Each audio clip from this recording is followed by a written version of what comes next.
नमस्कार, मैं हूं श्री चंद्रशेखर। शिव शक्ति में आप सभी का स्वागत है।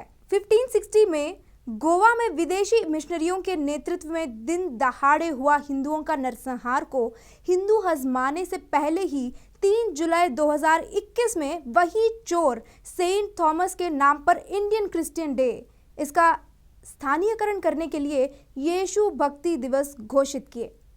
आखिर ये इंडियन क्रिश्चियन डे क्यों मानते हैं? अचानक से मिशनरियां इस दिन को घोषित करने के पीछे इनका मकसद क्या है? कौन है ये सेंट थॉमस? इन सारे सवालों का जवाब जानने के लिए इस वीडियो को अंत तक जरूर देखें। कई सारे हिंदू नहीं जानते हैं कि ऐसा भी एक दिन है जहां इंडियन क्रिश्चियन डे मनाया जाता है, और कई सारे ईसाई भी बिना उसके बारे में जाने ही 3 जुलाई को इंडियन क्रिश्चियन डे मनाते हैं। आखिर क्या है ये दिन? इसके पीछे की कहानी को मैं आपको संक्षिप्त में बता देती हूँ। इन पादरियों का और मिशनरियों का कहना है कि सेंट थॉमस नामक एक ईसाई धर्म प्रचारक जो असली यीशु को देखा था, जिसे यीशु का 12 शिष्यों में से एक माना जाता है, वो अरब के तट से 52 एडी में भारत का केरल राज्य आकर यीशु का संदेश वहां के नंबूद्री ब्राह्मणों को और बाकी लोगों को सुनाकर उनका धर्मांतरण करके उन्हें ही ईसाई धर्म का प्रचारक बनाया था, पादरी बनाया था। मलयंकारा, पलायूर, निरानम, पारूर, चयाल जैसे कई स्थलों में चर्चों का निर्माण भी किया था। फिर वहां से लोगों का धर्मांतरण करते करते चेन्नई में बसने लगा। वहां जब लोगों का धर्मांतरण कर रहा था तब कुछ ब्राह्मण आकर उसे किसी पहाड़ पर ले जाकर उस पर चाकू मारकर हत्या कर दी। उसके बाद से उस पहाड़ का नाम सेंट थॉमस माउंट रखा गया था। उसको मैलापुर के बैसालिका थॉमस में दफनाया था। अब मैं ये बात पहले ही स्पष्ट कर दूं कि ये कहानी उतना ही सच है जितना स्पाइडरमैन, बैटमैन और सुपरमैन की कहानियां हैं। अगर कोई भी हिंदू यह सोच रहा है कि ये थॉमस आए जाए, हमें क्यों, वो पुराने चीज़ों को जानकर अब हम क्या करें, तो उनके लिए बस इतना कहना चाहती हूँ कि सावधान रहें। इस काल्पनिक कहानी के पीछे आज के पादरियों का और उस वक्त के विदेशी मिशनरियों का एक छिपा हुआ एजेंडा है, कार्यसूची है। अब ये पादरियां हस्बा नहीं पा रहे हैं कि दुनिया का सबसे प्राचीन पुराना धर्म है सनातन धर्म, और भारत में लोग इसको बहुसंख्या में बहुत ही विशेष रूप से मानते हैं।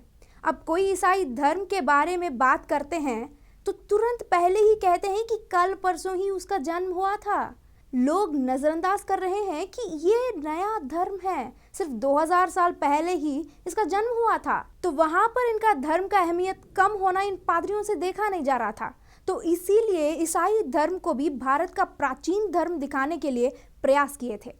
अब कई यरूशलेम में सूली पर लटकता हुआ यीशु को नहीं ला सकते थे तो किसी को तो लाना चाहिए ना। इसीलिए यीशु का प्रत्यक्ष साक्षी जैसा मानने वाला थॉमस को भारत लाए।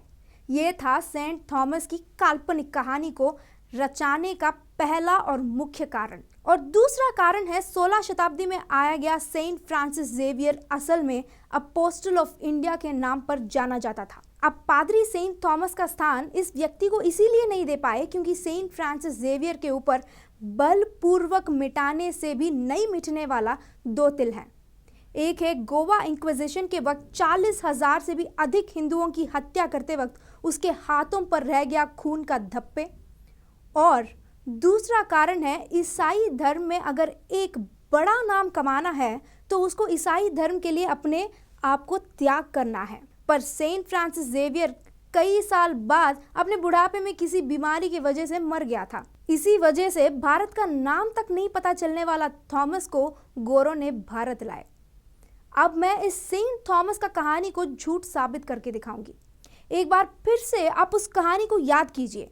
जो थॉमस कभी भारत को जानता ही नहीं था, कभी आया ही नहीं था, सीधा केरल पहुंचकर वहां के नंबूद्री ब्राह्मणों को ही पहले धर्मांतरण करता है। मतलब लोगों को अपना ईसाई धर्म को बेचते वक्त उन्हें दिखाना है कि देखो, पहले तुम्हारे ब्राह्मण ही धर्म परिवर्तित हुए हैं। फिर वही काल्पनिक व्यक्ति जो कभी भारत को अपने सपनों में भी नहीं देखा था, वो आकर नंबूद्री ब्राह्मणों को ही अपने चर्च में पादरी बनाता है। मतलब ब्राह्मण पुजारी ही यहाँ का पादरी है वाला सेंटिमेंट का उपयोग करना। फिर ब्राह्मणों के ऊपर लोगों का विश्वास मिटाने के लिए इस काल्पनिक व्यक्ति को ब्राह्मण ही हत्या किए। मतलब चर्च के लिए और थॉमस के लिए ब्राह्मण ही हमेशा हमेशा के लिए शत्रु हैं। सिर्फ यही नहीं, सेंट थॉमस का काल्पनिक कहानी को हम पर थोपने का एक और भयानक कारण है। कैथोलिक चर्च का विश्वास है कि कोई भी अपोस्तल किसी भी जगह पर जाता है तो चाहे वो जगह किसी का भी हो, वो ईसाइयों का हो जाता है। मतलब एवी आसानी से हमारे भारत देश को अपने हाथों में लेने का गजब योजना। तो अब इन मंदबुद्धि पादरियों को और मिशनरियों को इस थॉमस का कहानी का रचना करने का सोच कहां से आया है? इसको समझाने से पहले मैं आपके सामने कुछ ऐसी आधार दिखाऊंगी जहां स्वयं ईसाई ही इस कहानी को झूठ कहे। लेखक AD Burnell Indian Antiquary of May 1875 के पत्रिका में लिखे कि ये सेंट थॉमस भारत आने का कहानी इस धर्म के प्रेमी को शायद अच्छा लगता है, पर इस बात को साबित करने के लिए सही आधार नहीं है। जो चीज आधारित नहीं है वो एक काल्पनिक कहानी हो सकता है पर इतिहास नहीं हो सकता। वैसे ही रेवरेंड जे ह्यू, एक और ईसाई धर्म प्रचारक, ने कहा कि ऐसे कभी हो ही नहीं सकता कि यीशु का शिष्य भारत आ सकते थे। वैसे ही professor Joll Carpenter Saint Thomas the Apostle and India किताब में कहे कि थॉमस या अन्य शिष्य कोई भी भारत या सिलोन नहीं आए या वहां पर यीशु का संदेश प्रचार किए।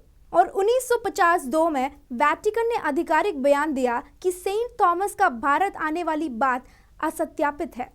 वैसे ही रोमन पोप बेनेडिक्ट ने भी 27 सितंबर 2006 में अपना आधिकारिक बयान दिए कि थॉमस भारत आना झूठ है।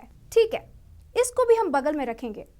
थॉमस का कहानी को फिर से याद करेंगे जिसमें कहा है कि एक रेगिस्तानी प्रदेश का राजा थॉमस की हत्या कराया। इसमें चेन्नई का नाम कहीं भी नहीं लिखा था और हम सबको पता है कि चेन्नई रेगिस्तानी प्रदेश नहीं है। गोवा इंक्विजिशन का मुख्य एल्बर्ट का राइट हैंड डियागो फर्नांडिस का है ये योजना, जहां थॉमस को एक राजा ने एक पहाड़ पर ले जाकर हत्या कराया था, जो हमें एक्ट ऑफ थॉमस के किताब में पढ़ने को मिलता है।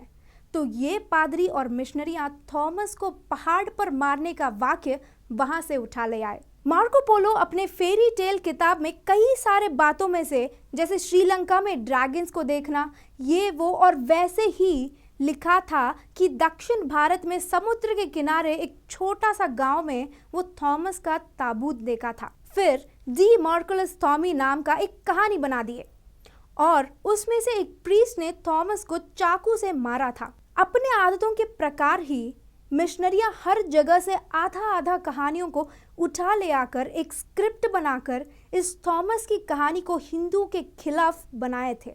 डियागो फर्नांडिस स्वयं मिशनरियों की सहायता के साथ चेन्नई का मैलापुर जाकर वहां के पहाड़ के ऊपर से नजदीकी स्थलों का सूची बनाकर इस काल्पनिक कहानी को एक रूप दिया था। समुद्र तट के किनारे रहा कापालेश्वर मंदिर के पास जो स्वामी जी का ताबूत था, वही थॉमस का बनाया गया था और उसके नजदीकी पहाड़ थॉमस का हत्या का स्थान बन गया था। मतलब आज ईसाई जहां पर जाकर प्रेज द लॉर्ड चिल्लाते हैं, वो कभी शिव जी के मंदिर के पास रहा एक हिंदू साधु का ताबूत था।